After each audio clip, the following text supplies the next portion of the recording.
प्रधानमन्त्रीज्यू, तपाईले नै आफ्ना छोरा र बुहारी, आफ्नी छोरी आफ्ना घरमा राख्न सक्नु भएन, आफ्ना देशमा, यो व्यवस्थामा। तपाईलाई नातिको याद आउँदैन?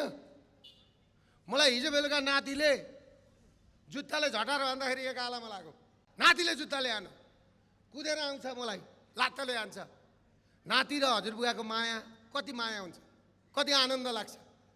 कहिले कहिले दारी काटेको बेलामा चलाउँछ, आएर दारी कति काट्छ, अनि काटो काटो गरेर सोध्छ। त्यो माया पाइन्छ। आज हजुरबुवा एकातिर, नाति अर्कातिर, छोरो अर्कातिर, बुहारी अर्कातिर, बारीमा ढक्कमक्क सयपत्री र मखमली फुल फुलेका छन्। फुल टिपेर माला गाँस्ने दिदीबहिनी घरमा छैनन्, फुलको माला लाउने दाजुभाइ घरमा छैनन्, अनि सबै विदेशमा पठाएको छ। विदेशबाट पठाएको पैसो रेमिटेन्स भनौँ, ब्याङ्कको किस्ता, सहकारीको किस्ता, लघु विस्ताको किस्ता, उही तपाईँहरूको हातमा उस्ताको उस्तै हो कि होइन भन्नुहोस् त?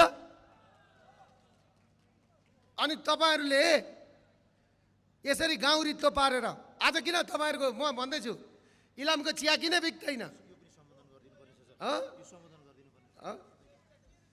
इलामको छुर्पी किन बिक्दैन? इलामको दुध किन बिक्दैन? ओल्डमा फेमस होइन 7वटा भनेर, अलैँची, अदुवा, अम्लिसो भनेर ओलन आज किन बिक्दैन? आज दुध लगेर तपाईँहरूले त्यो के भन्छ डेरीमा दिएर डेरीबाट घिउ लिनु परेको छ कि छैन? मैले त सुनेको है। अनि तपाईँहरू त्यो घिउ लगेर त्यो ब्याङ्कलाई पनि घिउ किस्ता बुझाइदिनु नि।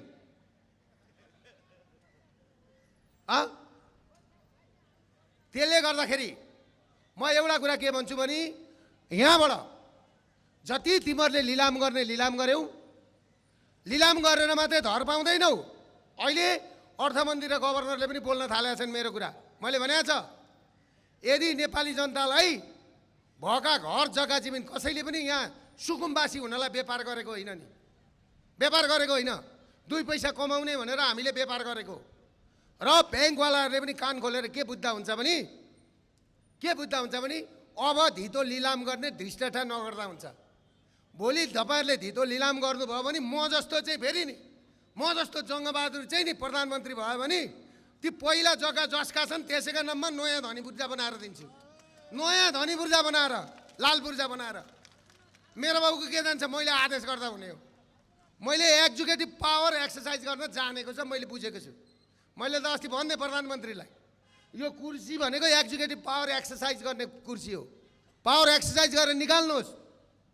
विज्ञलाई सोध्छु भन्ने हुन्थ्यो, के को विज्ञलाई सोध्नुहुन्छ? विज्ञ र बुद्धिजीवीले बिगारेको देश हो यो। विज्ञ र बुद्धिजीवीले बिगारेको देश होइन। अब झलनाथ खना लाउँछन् अलिक दिनमा लट्ठी टेकेर यहाँ भोट माग्न। फेरि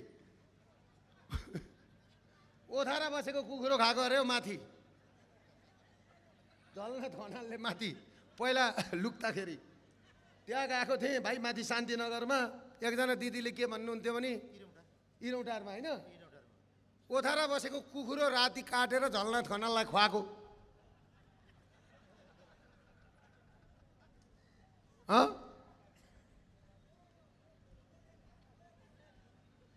कि अझै पनि अब पनि तपाईँहरूको बुद्धि आएन। अब पनि मासु भात रक्सीमा है बिक्नु भयो भने नि, अबको 10 वर्ष पछाडि तपाईँहरू मरेर जानुहुन्छ, तपाईँहरूको उपचार गर्ने पैसा हुँदैन। मैले देख्छु त हस्पिटलमा